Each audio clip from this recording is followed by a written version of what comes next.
बिस्मिल्लाहिर्रहमानिर्रहीम। अस्सलाम वालेकुम नाज़रीन, आप यूट्यूब चैनल देख रहे हैं। मैं इमरान खान हूं। मैंने आपसे कहा था कि अगले 72 घंटों में एक बड़ी इंपॉर्टेंट डेवलपमेंट होगी। पाकिस्तान तहरीक इंसाफ का काफिला जो है वो अब लाहौर पहुंच गया है और जब मैं ये वीडियो रिकॉर्ड कर रहा हूं तो इस वक्त वो लाहौर में दाखिल हो चुके हैं। बहुत सारी बातें और खबरें आ रही थी कि इनको पकड़ा जाएगा, रोका जाएगा, रास्ते में रुकावटें डाली जाएगी, लेकिन ये इनकी तादाद भी काफ़ी ज़्यादा है और ये सारे पार्लियामेंटेरियन है।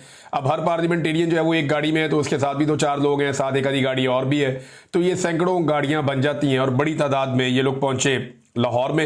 रास्ते में इनका जगह जगह पे जीटी रोड से क्योंकि ये लोग आए तो ये एक पॉलिटिकल मूवमेंट भी बन गई। रास्ते में जगह जगह इनका इस्तकबाल हुआ इस काफिले का। गंडापुर साहब भी इसके अंदर हैं, बैरिस्टर घोर भी इसके अंदर हैं, बाकी जो पार्लियामेंटेरियन है पाकिस्तान तहरीक इंसाफ के, वो खैबर पख्तूनख्वा से हैं, दीगर इलाकों से हैं, वो पंजाब में इकट्ठे हो रहे हैं लाहौर में। लाहौर में इकट्ठे होने का मकसद यह है कि जो भी पाकिस्तान में आज तक कामयाब तहरीक चली है उसका आगाज लाहौर से हुआ है। पाकिस्तान में बहुत सारे इंपॉर्टेंट शहर हैं लेकिन लाहौर से जो तहरीक चलती है, पाकिस्तान का दिल है, वो फिर मंतकी अंजाम तक पहुंचती है। अब ये लाहौर के लिए जनाब निकले और रास्ते में जगह जगह कारकुनों ने फूल इनके ऊपर फेंके। पुलिस, जहां पे भी कारकुन इकट्ठे होते थे, पुलिस आ जाती थी, कारकुनों को धकेलती थी, पीछे हटाती थी कि आप काफिले का इस्तकबाल ना करें, इस काफिले को जाने दें। लेकिन शादरा में और कुछ और जगहों पे हमने देखा गिरफ्तारियां भी हुई, खींचातानी हुई। कुछ पाकिस्तान तहरीक इंसाफ के कारकुनों को, जो मकामी रहनुमा है, उन्हें गिरफ्तार किया गया। यासिर गिलानी साहब को मैं देख रहा था, उन्हें पुलिस ने उठा के गाड़ी में डाला। बाकी लोगों के साथ बड़ी सख्ती की। अब बड़ी तादाद में पुलिस खड़ी थी लेकिन ये काफिला फिर लाहौर पहुंच गया। लाहौर में ये लोग इकट्ठ करेंगे पाकिस्तान तहरीक इंसाफ के लोग और यहां पर हिकमत अमली बनाई जाएगी। वैसे ये कह रहे हैं कि 2-3 मकासद है आने के। नंबर 1 ये कि लाहौर आना पाकिस्तान तहरीक इंसाफ का ड्यू था। लाहौर पाकिस्तान तहरीक इंसाफ का गढ़ है इस वक्त। अगर अमली तौर पे आप ग्राउंड रियलिटी देखें तो पाकिस्तान तहरीक इंसाफ लाहौर में 90% की मकबूलियत पर है। आप एक फेयर एंड फ्री इलेक्शन करवा दें, आपको ये टाउट्स बहुत सारी कहानियां सुनाएंगे, बहुत सारे लोग बहुत सारी बातें करेंगे। मैं लाहौर का रहने वाला हूं, वहां नून लीग बहुत ताकतवर है, बड़ी मजबूत जमात है, उनकी बड़ी गहरी जड़ें हैं। लेकिन इस वक्त जो अवामी वोट है, सपोर्ट की बात नहीं कर रहा, सपोर्ट हो सकता है कि जो नून लीग का है वो भी बहुत बड़ा हो, सपोर्ट बैंक, और जो सपोर्टर हैं वो पीटीआई के भी बहुत बड़ी तादाद में, लेकिन जो आम आवाम की सपोर्ट है वो पूरा का पूरा टिल्ट इमरान खान की तरफ हो गया है। खासतौर पे मरियम नवाज के वज़ीर आला बनने पे लोग बड़े मायूस हुए हैं और जिस किस्म की उन्होंने हरकतें की हैं तो लाहौरी बड़े बाशऊर हैं और उन्हें मियां नवाज शरीफ साहब की बार बार की कलाबाजियों पर और मरियम नवाज के जो इक्तदार का तरीका है, जिस तरीके से उन्होंने ये सब चोरी किया मैंडेट, उस पर लाहौरी बहुत नाराज है। और लाहौर के अंदर इस वक्त वन साइडेड गेम है। ये पाकिस्तान तहरीक इंसाफ का गढ़ है लेकिन यहां पे एस्टेब्लिशमेंट ने बड़ा जोर लगा के सारा मैंडेट चोरी करके, यानी मियां नवाज शरीफ साहब के हल्के का तो बदलना पड़ गया इनको रात के वक्त आरओ। आप अंदाजा करें, आधी रात को इन्होंने आरओ तब्दील किया कि उस आरओ ने कहा जी इतनी बड़ी धांधली मैं नहीं कर सकता, कोई 5,000-10,000 का फर्क होता मैं मियां साहब का निकाल देता। ये कौन सी धांधली है कि 70,000 वोट इधर के कम करके मैंने उधर के बढ़ाने, ये धांधली मेरे से नहीं होती। तारीख के अंदर कभी वो बंदा अपने आप को कैसे माफ करता। बहरहाल उन्हें मिल गया अपनी मर्जी का बंदा, ला के उसको लगा दिया आधी रात को, मियां साहब को जनाब इन्होंने इलेक्शन जितवा दिया। तो जिस लाहौर में नवाज शरीफ खुद अपना इलेक्शन जो है वो मिन्नतें करके और जूते पॉलिश करके जीते हों, वहां पे फिर किस तरह मुमकिन है कि पीएमएलएन बाकी बची हो। देखिए उनकी सपोर्ट, उनके अपने वर्कर, उनके अपने पक्के लोग मौजूद हैं लाहौर में, ये बात ढकी छुपी नहीं है। लेकिन आम आदमी का वोट जो फैसला कुन होता है वो सारा शिफ्ट हो गया उधर पाकिस्तान तहरीक इंसाफ की तरफ। आप जब भी वोटिंग करवाएंगे अभी इस वक्त के हालात में तो पाकिस्तान तहरीक इंसाफ जीत जाएगी। बहरहाल लाहौर में इकट्ठे हो गए। एक तो ये वजह थी कि इन्होंने इकट्ठा होना था, बड़े अरसा था ड्यू था लाहौर आना। दूसरी वजह यह थी कि ये इजहार यकजहती करने के लिए आए उन 26 एमपीएस के साथ जिनके साथ स्पीकर पंजाब असेंबली मलिक अहमद खान ने इस बुनियाद पर ज्यादती की कि आपने टिकटॉकर के खिलाफ, या टिकटॉकर वजीर आला, या जाली मैंडेट वाली शहजादी जिसको वजीर आला बनाया गया है, उसके खिलाफ एहतजाज क्यों किया और उसकी मौजूदगी में एहतजाज क्यों किया। शरीफ खानदान की ना एक बड़ी अजीबोगरीब चीज है, ये अपने आप को बादशाह समझते हैं, ये समझते हैं कि ये किसी और दुनिया से आए हुए हैं, इनसे तनकीद बर्दाश्त नहीं होती। मैं जाती तौर पर इसका विक्टिम हूं। मैंने 2-4 मरतबा सख्त सवाल किया इनसे तो इन्होंने मुझे नौकरी से ही निकलवाने की कोशिश कर दी। ये मेरे पीछे पड़ जाते थे, इनके बंदे आके मेरे दफ्तर में बैठ जाते थे। एक दफा ख्वाजा साद रफीक साहब आए थे और एक दफा परवेज रशीद साहब आए थे। ये जनाब मेरे दफ्तर आके बैठ गए कि ये बंदा नहीं चाहिए। मियां साहब नाराज हो गए, मियां साहब बदमजा हो गए कि मियां साहब से सख्त सवाल कर लिया है। 2-4 दफा मैंने सख्त सवाल किए और मुझे मौका ही इतनी दफा मिला तो सख्त सवाल ही करना था। मैंने सख्त सवाल किए तो उस पर मियां साहब को बहुत तकलीफ हुई। ये बड़ी अपनी तौहीन समझते हैं कि कोई आदमी इनके सामने सख्त बात करे या सख्त सवाल करे। तो मरियम नवाज अब उसी बाप की औलाद है और वो ज्यादा उन्होंने बिगाड़ पैदा कर दिया है। अब वहां पे जब मरियम नवाज के सामने पाकिस्तान तहरीक इंसाफ के लोगों ने एहतजाज किया तो उनका खून खौल रहा था। उन्होंने कहा ठीक है जी, इनको सजा दे, निकालो इनको। और स्पीकर बेचारे ने वो अपना आइन देखा, ना कानून देखा, ना दस्तूर देखा, ना रवायात देखी, कोई चीज नहीं देखी, उठा के बाहर फेंक दी बंदे कि जनाब 26 बंदे मैं फारिग कर रहा हूं। और हुकूमत की जानिब से एक बंदा भी फारिग नहीं किया। हालांकि हुकूमत के लोगों ने यह दावा किया कि जैसा हमारे साथ हुआ वैसा ही हमने भी किया, लेकिन पीटीआई के लोग फारिग कर दिए, पीएमएलएन के लोग फारिग नहीं किए। तो स्पीकर का इंतहाई मुतनाज़ किरदार है और ये तारीख के अंदर लिखा जाएगा। मलिक अहमद खान साहब को यह बात याद रखनी चाहिए कि जब जनरल बाजवा की तारीख लिखी जाएगी तो जनरल बाजवा को जो सबसे बड़ा एक जनरल बाजवा के साथ ताल्लुक रखने वाला या सौदेबाजी करवाने वाला या जनरल बाजवा को सियासत के अंदर पूरा सपोर्ट करने वाला जो एक एलिमेंट आएगा उसमें एक मलिक अहमद खान का आएगा। फिर एस्टेब्लिशमेंट के साथ डील करने के मामलात में आएगा, मलिक अहमद खान का नाम आएगा। तो मलिक अहमद खान को बतौर एक सियासतदान याद नहीं रखा जाएगा, एस्टेब्लिशमेंट के एक टूल के तौर पे याद रखा जाएगा, जिसने एस्टेब्लिशमेंट के एक हथियार के तौर पे या एक टूल के तौर पे सियासतदान का भेस बदलकर काम किया। इनकी सियासी हकीकत होती थी, मैं ये मानता हूं। एक दौर था मलिक अहमद खान का खानदान जो है, इन्होंने तकालीफ भी बर्दाश्त की, इन्होंने सियासी हकीकत के तौर पे ये कसूर में मौजूद थे। लेकिन जिस वक्त इन्होंने ये फैसला किया कि अब इन्होंने टाउट्स का रोल प्ले करना है या इस खानदान ने एस्टेब्लिशमेंट की बी टीम बनना है, तो तब से लेकर अब तक अब ये एस्टेब्लिशमेंट की तरफ से खेलते हैं। इनका कोई ताल्लुक अब सियासत या सियासत वाले मामलात से नहीं है। ये एस्टेब्लिशमेंट के दरवाजे पे बैठे रहते हैं और वहां से पैगाम रसानी करते हैं, इसके अलावा इनका कोई किरदार नहीं है। तो तारीख के अंदर इन्होंने अपने आप को मार लिया, अपने आप को तबाह कर दिया। हालांकि कसूर से बड़ी बड़ी सियासी शख्सियात रही हैं जिनके बड़े नाम रहे हैं, लेकिन इन्होंने जो है वो अपने लिए तारीख में अच्छा नाम नहीं ढूंढा। और तीसरी चीज जो पाकिस्तान तहरीक इंसाफ करने के लिए लाहौर गई वो ये है कि हिकमत अमली जो है उसको फाइनलाइज किया जाएगा कि एहतजाज कैसे करना है, कहां पे करना है, उसका तरीकाकार क्या होगा। कुछ चीजें पब्लिक की जाएंगी और कुछ चीजें पब्लिक नहीं की जाएंगी। तो ये है नाजरीन ये सारा मामला। नाजरीन एक चीज मैं आपको और बता देता हूं, मैं वो पेंडिंग है क्योंकि मुझे बहुत सारे लोग कह रहे थे इस पर आप बात करें। अब पाकिस्तान में जो अदालत ने एक फैसला दिया और हुकूमत ने 27 यूट्यूब चैनल्स को बंद करने का फैसला किया, इसमें कुछ चीजें मैं आपके सामने रखना चाहता हूं। एक तो यह है कि मुझे रिलीफ का किसी किस्म का कोई इम्कान नहीं है। हुकूमत पाकिस्तान या पाकिस्तान के अंदर मुझे रिलीफ या इंसाफ मिलेगा इसके इम्कानात बहुत कम है, लेकिन इसके बावजूद मैं तमाम दरवाजे खटखटाऊंगा, अपनी पूरी कोशिश मैं करूंगा। मेरी आवाज को दबाने के लिए इन्होंने बड़ी कोशिशें की हैं, अल्लाह रब्बुल इज़्ज़त ने बड़ी मदद की और मैंने कुर्बानियां देने के बावजूद अपनी आवाज इनको नहीं दबाने दी। तो इतनी आसानी से मैं आवाज तो बंद नहीं होने दूंगा। इसके ऊपर हम हिकमत अमली बना रहे हैं कि पॉसिबिलिटी देना कि क्या क्या हो सकता है। यह भी हो सकता है कि मेरा यूट्यूब चैनल खत्म हो जाए, मुमकिन है, पॉसिबिलिटी है।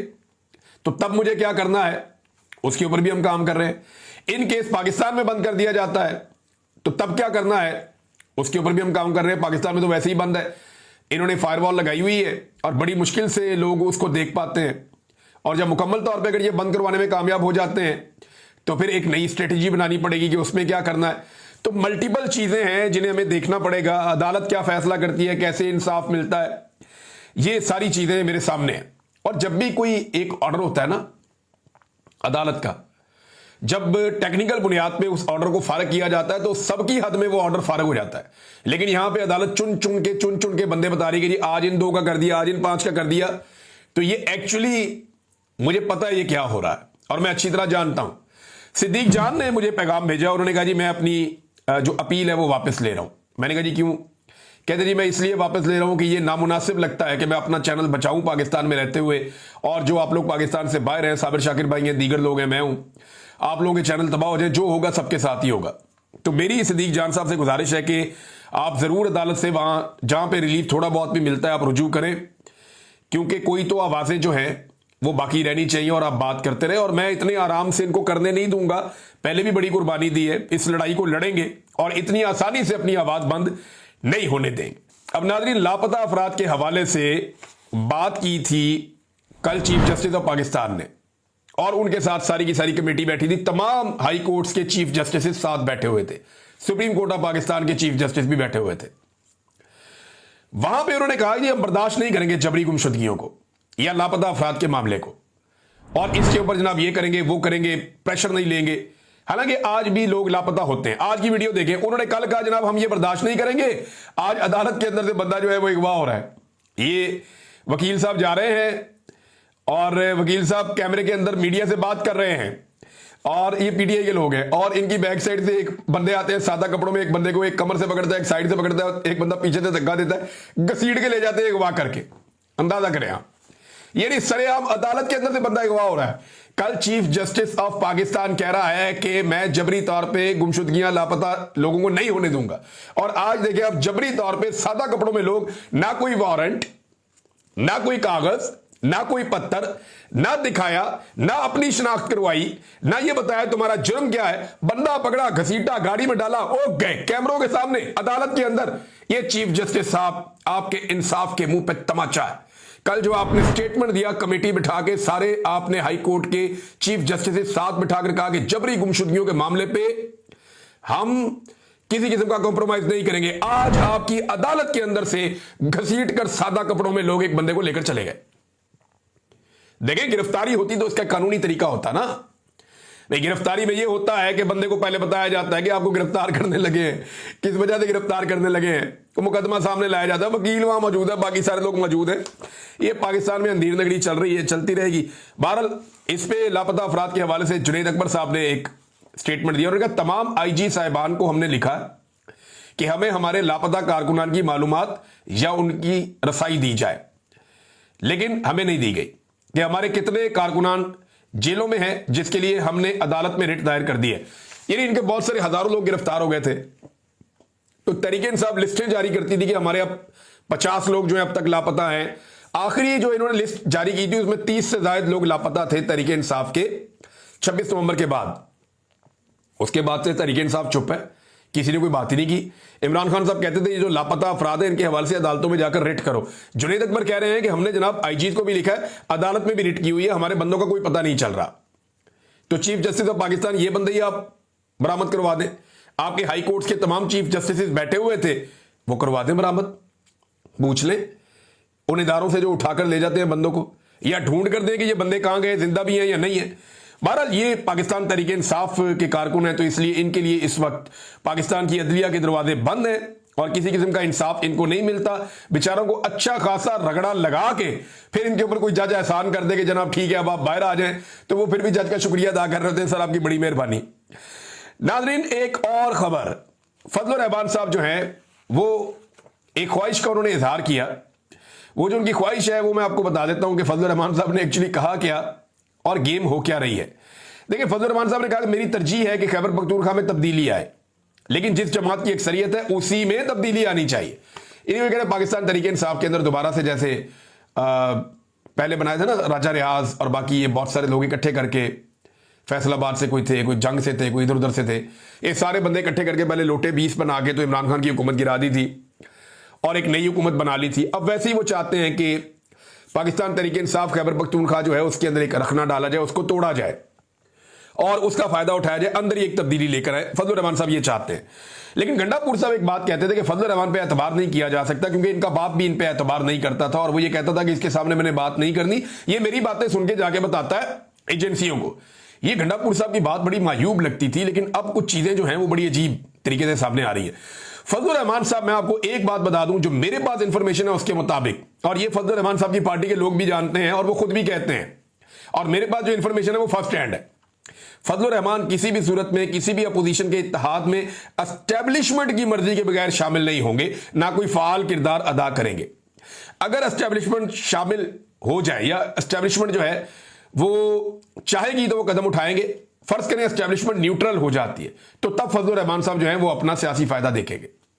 वो ये देखेंगे मैंने इधर जाना, ये इधर जाना, मुझे सियासी फायदा कहां पे है एस्टेब्लिशमेंट के न्यूट्रल होने की सूरत में। इस वक्त वही फजल रहमान साहब जो हुकूमत को दिन रात बुरा कहते हैं, जो कहते हैं जाली हुकूमत है, जो कहते हैं फ्रॉड हुकूमत है, जो कहते हैं महंगाई लेकर आ गए, जो कहते हैं गलत इनकी पॉलिसीज हैं, जो कहते हैं ये इसराइल को तस्लीम क्यों करने जा रहे हैं, जो हर बात के ऊपर एतराज करते हैं, जो हर बात के ऊपर नुक्ताचीनी करते हैं, आज वही फजल रहमान उसी हुकूमत के साथ बैठ के ये सौदा कर रहे हैं कि हमने ज्यादा से ज्यादा सेनेटर खैबर पख्तूनख्वा में कैसे हासिल करने। ये है बात। यानी इनके जो टोटल बनते हैं ना, अगर ये बड़ा भी जोर लगाएं तो इनके 3 सेनेटर बन जाते हैं, लेकिन वो कहते हैं जी हम 5 सेनेटर अपने बनाएंगे। अब ये 2 कैसे बनाएंगे, इनको वोट कौन डालेगा? यही बात है ना, लोटाइज्म होगा, वहां पे पैसा दिया उससे वोट ले लिया, वहां पैसा दिया उससे वोट ले लिया, इस बंदे को लालच दे दिया, उस बंदे को लालच दे दिया, उससे वोट ले लिया। तो अब ये फजलुर रहमान साहब और बाकी लोग जो है ये इंसानों की मंडी लगाने जा रहे हैं ये आलम दीन, लेकिन इंसानों की मंडी सेनेट की 1 नशिस्त के लिए, 2 नशिस्त के लिए ये लोग लगाएंगे। और फजलुर रहमान साहब हमेशा से स्टेटस को का हिस्सा है, स्टेटस को की पॉलिटिकल पार्टीज के वो हामी हैं, हर मरतबा वो बेनिफिशियरी बन जाते हैं। इस मरतबा वो अपोजिशन साइड पे बैठ के एंजॉय कर रहे हैं, वो एंजॉय रहे हैं। और एस्टेब्लिशमेंट के पास फजलुर रहमान साहब की ऐसी कमजोरियां हैं कि फजलुर रहमान साहब अपनी पूरी जिंदगी में एस्टेब्लिशमेंट की मर्जी के बगैर कोई एंटी एस्टेब्लिशमेंट बड़ी तहरीक नहीं चला सकते, मुमकिन नहीं है। इन्होंने एलएफओ में मुशर्रफ को वोट दिया था, ये हमेशा वो काम करेंगे जिससे फायदा होगा एस्टेब्लिशमेंट को। तो फजलुर रहमान साहब के बारे में गंडापुर साहब की राय ठीक थी, वो गलत राय नहीं थी, बात उनकी ठीक थी। शहबाज शरीफ साहब ने एक दावा किया, नाजरीन हैरान कुन दावा कर दिया, मैं आपके सामने रखता हूं। एक तो शहबाज शरीफ ने कहा जी कि अल्लाह मुझसे पूछेगा दुनिया में क्या काम किया, तो मैं कहूंगा कि मेरिट पर काम किया। एक तो इमरान खान की नकल करते करते इन्होंने मर जाना सारों ने, आधी जिंदगी इनकी इमरान खान बनने के चक्कर में गुजर गई, उसकी मुखालफत में, बाकी जो है उसकी नकल करने में इनकी गुजर जानी है। अंदाजा करें आप, ये इमरान खान कहता था कि मुझसे मेरा अल्लाह पूछेगा तो मैं उसे क्या जवाब दूंगा। आज ये उसकी नकल उतार रहे हैं। अल्लाह मुझसे, पहले ये भुट्टो की नकल उतारते थे, अब ये इमरान खान की नकल उतारते हैं। अल्लाह मुझसे पूछेगा दुनिया में क्या काम किया, तो मैं कहूंगा कि मेरिट पर काम किया। मियां साहब आपका अपना वजूद मेरिट के खिलाफ है, 17 सीटों के ऊपर आपको लाकर वजीर आजम बना दिया, ये कौन सा मेरिट है? जबरदस्ती आपको, आपके बेटे को, आपकी भतीजी को, आपके भाई को, सारों को जाली इलेक्शन जितवाया गया, ये कहां का मेरिट है? आपका वजूद मेरिट के खिलाफ है, आप लोग खुद मेरिट की नफी है। आपके मुंह से तो मेरिट का लफ्ज ही अच्छा नहीं लगता। आपने उठा के सारे रिटायर और हाजिर सर्विस जर्नलों को बड़े बड़े ओहदों के ऊपर बिठा दिया है, ये मेरिट है? और भाई जो लोग सिविलियन हैं, जो ट्रेंड है इस काम के लिए, जिन्होंने तालीम हासिल की इस काम के लिए, उनको हटा के आप यूनिफॉर्म वाले लोगों को ला कर बिठा रहे सिर्फ इसलिए कि आपने बूट पॉलिश करनी है, ये मेरिट है आपका? यानी ये तो मेरिट नहीं हो सकता, सवाल ही पैदा नहीं होता कि ये मेरिट हो। आपने डीजी आईएसआई को स्टेटस दे दिया अपनी काबीना के अंदर, ये पहली दफा आपने किया, ये मेरिट है आपका? आपने वजीरों की एक फौज बना दी है, ये मेरिट है आपका? यानी ये मेरिट कोई नहीं है, ये सिर्फ आप 2 नंबरी कर रहे हैं मियां साहब। और मियां साहब का अगला स्टेटमेंट है, वो कहते हैं जी मैंने मुश्किल हालात में हुकूमत संभाली थी, 2023 में अक्सर लोगों का ख्याल था कि मुल्क दिवालिया हो जाएगा, लेकिन मुझे यकीन था कि दिवालिया नहीं होगा। देखिए, एक तो मुश्किल हालात में आपने हुकूमत नहीं संभाली, आपके लिए हालात बहुत मुश्किल थे, अवाम आपसे नाराज थी, ये मुश्किल थी। लेकिन एक बात आपने ठीक की है कि 2023 में लोगों का ख्याल था कि मुल्क दिवालिया हो जाएगा, और सबसे बड़ा ख्याल ख्वाजा आसिफ का था और आप लोगों का अपना था, और हम वो रिपोर्ट कर रहे थे। 2022 में किसी का ख्याल नहीं था कि यह मुल्क दिवालिया हो जाएगा, क्योंकि जब इमरान खान वजीर आजम था तो आप एक मुझे कोई लाकर दिखाएं चीज या डाटा या कुछ जिसमें कोई ये आगाह किया गया हो या इस खदशे का इजहार किया गया हो या किसी वजीर ने यह कहा हो कि यह मुल्क दिवालिया होने जा रहा है। एक बंदा नहीं कह रहा था, मीडिया भी नहीं कह रहा था, कोई नहीं कह रहा था इमरान खान के दौर में कि मुल्क दिवालिया होने जा रहा है। 2022 में इमरान खान की हुकूमत के गिरने के वक्त तक कोई नहीं कह रहा था कि मुल्क दिवालिया होने जा रहा है। आप इक्तदार में आए, आपने इकोनॉमी का बेड़ा गर्क किया, लोग आपके खिलाफ हो गए, आपने गलत फैसले किए, उनके नतीजे में 2023 में जाके 1 साल के अंदर आपने वो तबाहियां फेरी कि मुल्क दिवालिया होने लगा था। फिर आपने इसका हल क्या निकाला? आपने अवाम का दिवालिया निकाल दिया, अवाम का जो आपने खून निचोड़ लिया, और वो पैसा इकट्ठा करके आपने दुनिया को बताया हम दिवालिया नहीं हो रहे। आज पाकिस्तान की अवाम जो है ना, आधी अवाम पाकिस्तान की गुर्बत की लकीर से नीचे जा रही है। ये बेड़ा गर्क आपने किया इस मुल्क का। पाकिस्तान को लाखों लोग, 30 लाख लोग पाकिस्तान को आपके आने के बाद से पाकिस्तान को छोड़कर चले गए। सरमायाकार बड़ी तादाद में, लाखों की तादाद में पाकिस्तान को छोड़कर चले गए। लोग पाकिस्तान से सरमाया निकाल कर लेकर जा रहे हैं। 50 साल की कम तरीन सरमायाकारी आपके दौरे हुकूमत में हुई है। कोई पाकिस्तान में पैसा लगाने के लिए तैयार नहीं है। दहशतगर्दी कहां से कहां पहुंच गई है। बेड़ा गर्क कर दिया आपने इदारों का, अदालतों का, पार्लियामेंट का, हर चीज का। और आप ये कह रहे हैं कि आपने मुल्क को दिवालिया से बचा दिया। आप इखलाकी दिवालियापन का शिकार है और आपने पूरे पाकिस्तान की आवाम को दिवालिया कर दिया है। सिर्फ आपने एक काम किया कि लोगों से निचोड़ के पैसा इकट्ठा किया, और अब आप साबित कर रहे हैं कि दिवालिया नहीं हुआ। वो करने भी आप ही आए थे, कर भी आप ही रहे थे और बचाया पाकिस्तान की आवाम ने है। आवाम ने कीमत चुकाई है दिवालिया से बचने की। आपकी तो फैक्ट्रियां चल रही हैं, आपके बच्चों के तो काम चल रहे हैं, आपके तो ठेके बांटे जा रहे हैं, आपके मामला तो आज भी कंट्रोल्ड है। पाकिस्तान के बाहर अंदर हर तरफ आपकी चीजें, आपकी तो मौजें ही मौजें हैं। इलाज आज भी आप लोग पाकिस्तान से बाहर जाके करवाते हैं। आपके स्विमिंग पूल में तो गर्म पानी मौजूद होता है नहाने के लिए। आप तो एक लग्जरी लाइफ गुजार रहे हैं। आम आदमी से पूछे जिसने ये दिवालियापन बर्दाश्त किया है और जिसकी अपनी पसली टूट गई है पाकिस्तान को संभालते संभालते, और ये आप लोगों ने किया। ये लोग नाजरीन पाकिस्तानियों को ना जख्म देते हैं और जख्म देने के बाद ना उनके ऊपर नमक छिड़कते हैं। ये मरियम नवाज का एक स्टेटमेंट आया हुआ है, ये स्टेटमेंट आप देखें। उम्मीद है कि पंजाब का हर किसान खुश और खुशहाल होगा। यार ये स्टेटमेंट है देने वाला। पहले किसान की कमर तोड़ दी, गन्ने के किसान का बेड़ा गर्क किया, गंदम के किसान का बेड़ा गर्क किया इन्होंने। किसानों की कोई यानी कपास, इन्होंने तारीखी सतह पे कपास नीचे चली गई है। पूरी की पूरी किसान की मईशत तबाह कर दी है। किसान एहतजाज करने के भी बेचारे काबिल नहीं रहे कि वो डीजल डाल के गाड़ियों में एहतजाज करने के लिए लाहौर आ जाए। कई लोगों ने अपनी फसलों के ऊपर हल चलाए हैं, ऐसा भी हुआ है। किसान का बेड़ा गर्क करके उसको मुकम्मल तौर पे तबाह करके ये खातून कह रही है कि उम्मीद है कि पाकिस्तान का हर किसान खुश और खुशहाल होगा। हद नहीं हो गई। अब ये किसान को थोड़े थोड़े पैसे बांटेंगे कि आओ खैरात पे लग जाओ तुम भी। तुम्हें कोई हक नहीं है कि तुम अपनी मेहनत करके कमाओ और मेहनत से पैसा बनाओ और तुम्हारी सब्जी, तुम्हारा अनाज मार्केट में जाके बिके और तुम उसके जरिए से खुशहाल हो जाओ। ये तुम्हें कोई हक नहीं है। हमने खुशहाल करना है गैर मुल्की किसान को जिसकी गंदम हमने इंपोर्ट करनी है। हमने गैर मुल्कियों को खुश करना है, हमने ताजर को खुश करना है, हमने मिडल मैन को खुश करना है, हमने किसान को खुश नहीं रहने देना। किसान की गंदम पड़ी रही, खरीदने वाला ही कोई नहीं था। वो बेचारे ने नुकसान के अंदर गंदम बेची है, ये कह रहे हैं जी खुशहाल हो गया किसान। ये पहले जख्म देते हैं, उसके बाद नमक छिड़कते हैं। ये इनका तरीका वारदात है और ये भीख पे लगाना चाहते हैं सारी कौम को। किसान तो हमेशा से खुद कफील है, लेकिन आप लोगों ने किसान को दीवार के साथ लगा दिया। एक अतर मन अल्लाह साहब का नाज़रीन स्टेटमेंट है और अतर मन अल्लाह साहब ये कहते हैं कि ताकतवर तबका पुलिस को कंट्रोल कर रहा है, जबकि कानून के मुताबिक पुलिस को आज़ाद और गैर जानिबदार होना चाहिए। तो बात बिल्कुल ठीक है, लेकिन अतर मन अल्लाह साहब, मैं एक बड़े ताकतवर आदमी के साथ एक दिन बैठा था, उनसे मैं बात कर रहा था, डिस्कशन हो रही थी, तो उन्होंने मुझे कहा कि हम कंट्रोल करते हैं पूरे निज़ाम को पुलिस के ज़रिए से, यानी हमारे 90% काम हम पुलिस से लेते हैं। क्योंकि मैंने सवाल किया था कि कराची में आपने पुलिस के सामने सरेंडर कर दिया जब पुलिस ने छुट्टियां लेना शुरू कर दी। वो कैप्टन सफदर वाला वाकया आपको याद होगा, कायद आज़म के मज़ार के ऊपर उसने उछल कूद की थी, उसके बाद कैप्टन सफदर को गिरफ्तार कर लिया गया था और कैप्टन सफदर की गिरफ्तारी के अंदर एक दरवाज़ा तोड़ा गया था होटल का, मरियम नवाज जहाँ पर ठहरी हुई थी। उसके बाद जनाब पुलिस छुट्टियों पर जाना शुरू हो गई क्योंकि IG के ऊपर सख्ती कर दी थी कहीं ISI के ऑफिसर ने वहाँ पर, और फिर वो अफसर भी वहाँ से हटा दिए गए, तो फौज बैकफुट पे चली गई थी। तो मुझे उस ऑफिसर ने कहा जी हम अपने 90% गंदे काम जो हैं या अपने जो मामला हैं वो पुलिस से करवाते हैं और पुलिस अगर हमारा साथ ना दे तो हमारे हाथ पांव फूल जाते हैं। और यही हुआ था कि जनरल बाजवा को वो फैसला लेना पड़ा और बैकफुट पे जाना पड़ा। ये मुझे अच्छी तरह याद है। बहरहाल ये क्योंकि एक वाकया था मुझे याद था। अब तक के लिए इतने अपना ख्याल रखिएगा, अपने चैनल का भी अल्लाह हाफ़िज़।